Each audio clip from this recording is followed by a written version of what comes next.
È a morte, figlio!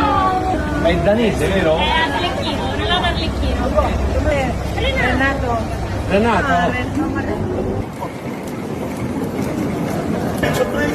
Thank you. Ciao Renato. Ciao. Piano, piano, fermo. Grazie. Quando sei stanca, tu prepari. Ok.